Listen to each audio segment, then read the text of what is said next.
no. Oh no. Oh no, no, no, no, no, no, no, no, no, no, no. Oh no. Oh no. Oh no.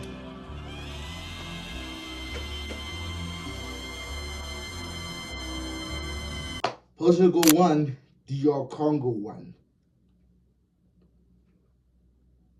I'm gonna say something, and some people might not agree. Portugal are lucky today. Portugal are very fortunate today to not lose this game. This right here, DR Congo should have won, and it's funny because the stats are gonna say that as well. Today was a bad day for Portugal. Less so about the result, right? Because the result in its isolation was already not great. But this game right here, wow. Wow was bad. Wow was bad. Let's actually start about the game. Portugal start red hot and get a goal within the first 5 minutes. João Neves, great cross from Pedro Neto. It was a great goal. It was a great goal. It was great pressure piling on for Portugal. Cross from João Cancelo on the other side is also very good. Ronaldo, to be fair, in this goal actually does something I really want to enjoy and analyze, and something I want to talk about actually is that he uses overall presence, the presence of Ronaldo in there. João Neves makes a late run, which I really like about him, and he scores off that goal. And it was a good fortune, and was also good, not just good fortune, but it was good omen towards. It was not me, no, good omen. It was a good reward for the constant pressure Portugal were applying within the first 5 minutes. DR Congo could not breathe. They couldn't breathe. And after that, we would think, right, Portugal are going to go on to maybe score another goal, maybe start to make it 3-0, get Ronaldo on the score sheet maybe. But after that moment, right, Portugal just became a completely different team. They completely almost capitulated and fell apart. DR Congo started to grow into the game. At 15 minutes, I said, if Portugal did not score a second goal, based on what I'm seeing after those 5 minutes, they would have a game on their hands. And the game they did have. DR Congo today. Before I even get to criticizing Portugal and all them stuff, right? DR Congo today. That first half performance, take nothing away from how bad Portugal were. DR Congo were brilliant. They should have had, before the goal, which we'll talk about, they should have had way more goals. Their player composure in this situation really showed. I think player quality is another thing that really showed today. DR Congo had more composed players. I promise you that game ends like 2-3-1 because that was an absolute monstrous first half. Constant pressure, constantly knocking on the door, and constantly testing the one thing about Portugal, which is very shaky, which is their defense. Nobody questions their attack. Nobody questions their midfield. And the most important thing they question is their defense. And it took full advantage of the fact that Ruben Dias was injured. Today was a very, very good performance from DR Congo. If they can play like that in every single game, they will qualify for the round of 32. They will 100% qualify for the round of 32. They play like that. First person I want to shout out, Aaron Wan-Bissaka. Up against Nuno Mendes and Pedro Neto today. Food. Besides that Pedro Neto assist, which we'll talk about, which was a very good, that Pedro Neto assist, which was great. Besides that, flawless performance. My goodness, what a decent threat going forward, and amazing defensively. And that's another thing I want to talk about with Portugal. But irrespective of that, Aaron Wan-Bissaka, what a performance. Wow, we're in Wissa. Capped it up with a goal today, which, to be all fairness, he should have had probably a little bit more. What a performance from him. So dominant in the air, so good at his feet, won so many challenges for DR Congo before the end of the match. And overall, right, that I want to shout out one defender, I want to shout out the entire defense. What a defensive performance in the second half. Portugal kept knocking on the door. They stayed strong. Shout out to their goalkeeper as well, who was very solid as well. And I really and truly, really think that was a sublime performance from DR Congo. I cannot find some faults in there. The only thing I can fault is maybe their attack. Their attack today has something to be had because for me, they should have won this game 3-1. They should have been far clear of Portugal. But that again is not down to, let's play it down to player quality. They don't have maybe the player quality needed in that to have the attacking awareness of what to do. Like, for example, Will Mustard, who I just praised, right? For me, in the first half, where it was a situation where DR Congo was in a 3-on-1, and he had Aaron Wan-Bissaka to his side, and he had to drive, and he just kept on driving in shot. For me, that takes like ball knowledge IQ, played into Aaron Wan-Bissaka, run a bit, drop off your run, come back, the cutback will be on, pass into the net. And I think they had several opportunities to do that. There are several opportunities to get even more, even though in that second half. For me, the team more likely to score looked DR Congo. And that is really telling as I move on to Portugal. But before I do, final shout out to DR Congo and their coach. To not panic after that situation after going down within the first 5 minutes is simply sublime. Now on to Portugal. Oh my goodness, where do I even start? Where do I even start? Well, I think the first person I have to start is the manager. There is a lot of blood on this manager. A lot of blood on his hands already. I have some serious questions about this manager. And don't get it twisted, right? I'm not saying Portugal are not going to win the World Cup, right? Before I preface this, but Roberto Martínez has to fix up differently. In that game, the Portugal's best avenue for attack came down the left side. After I told you about Aaron Wan-Bissaka's performance, that should just tell you everything. And even before the game, I think that's also pretty stupid. Aaron Wan-Bissaka for me is for me is the best defensive right back in the world. We can talk about who's the best right back. You might mention Hakimi, you might mention Dumfries, Koundé.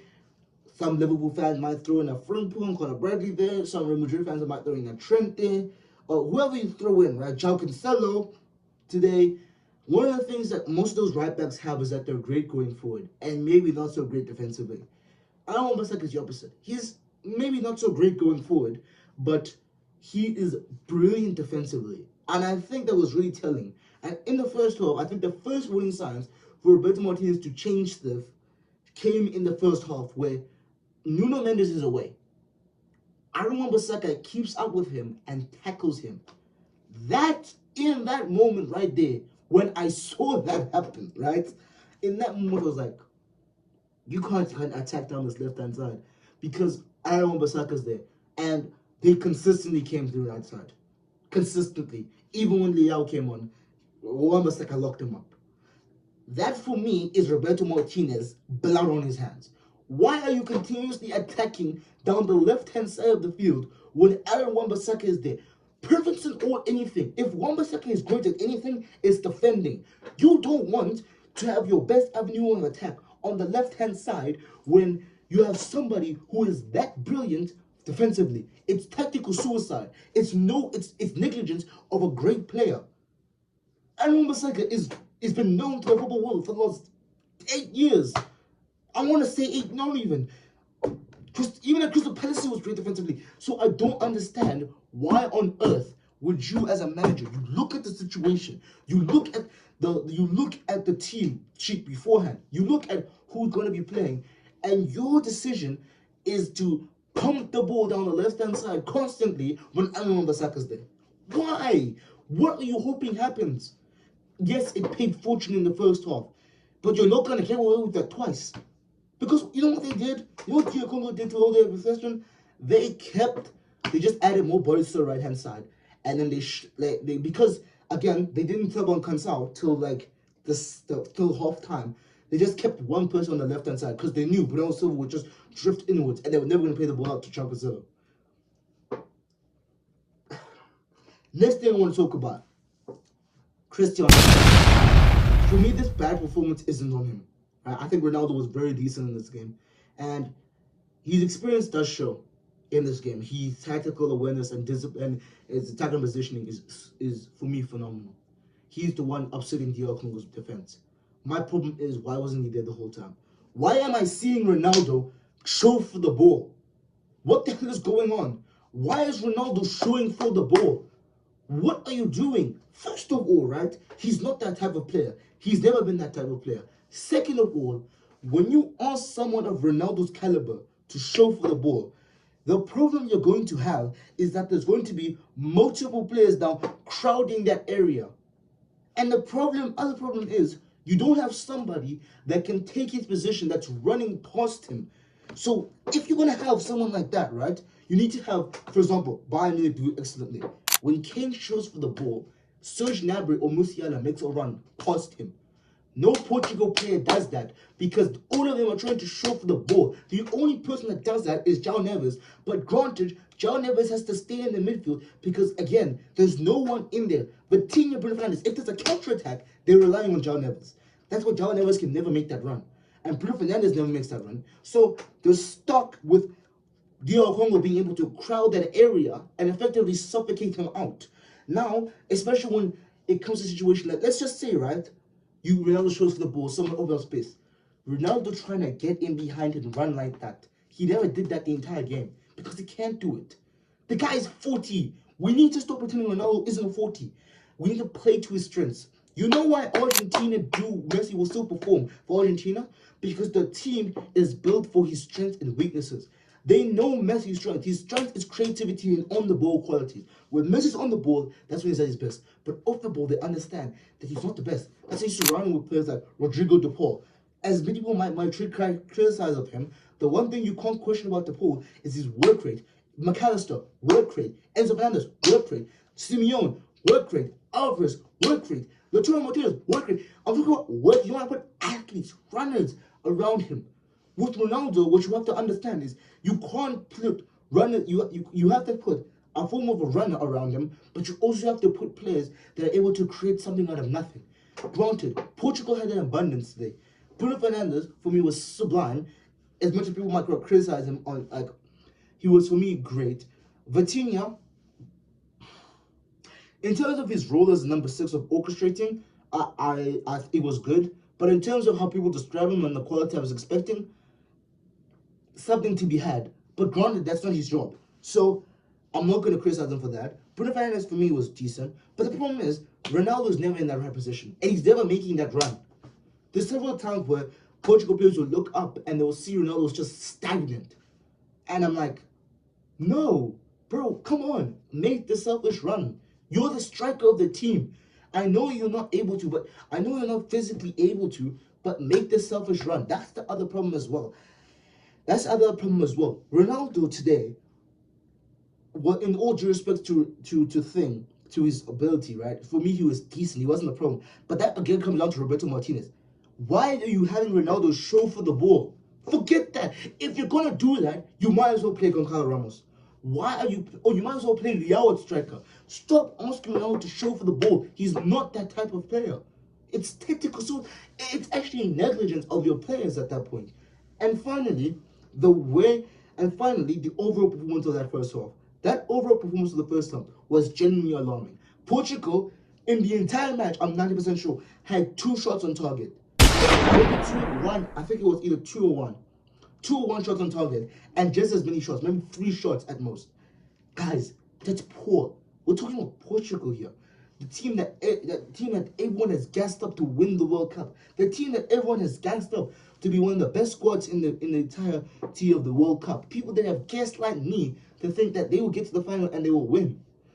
Guys, when you have a manager that badly, that's not platforming players correctly, you're going to ask questions. Because you also have to keep this in mind.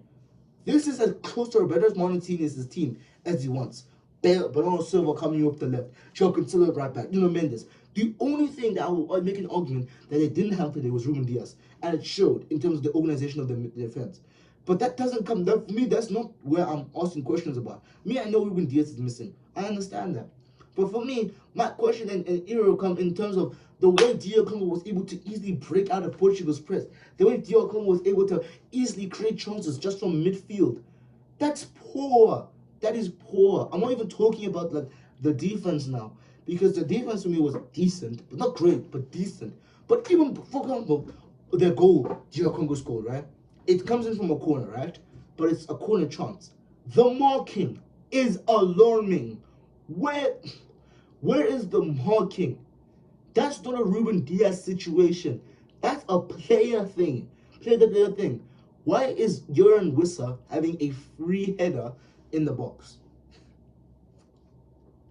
This is very alarming. And granted, maybe 2 weeks from now, let's egg on my face. Portugal are in the semi-finals, and I'm being laughed at across the world. I don't know. I'm being like one of the people that's memed out of. I don't know.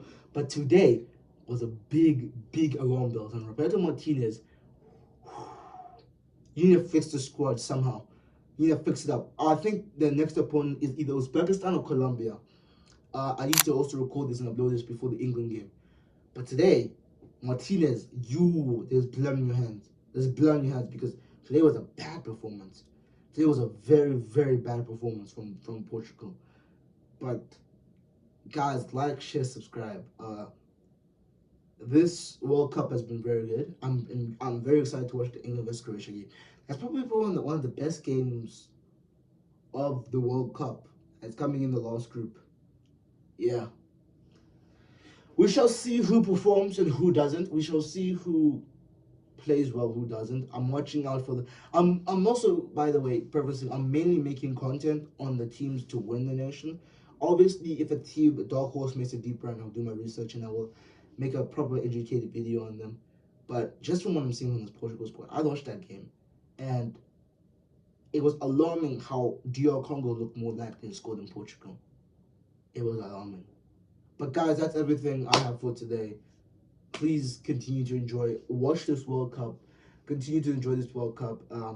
Yeah, I'll see you guys next time.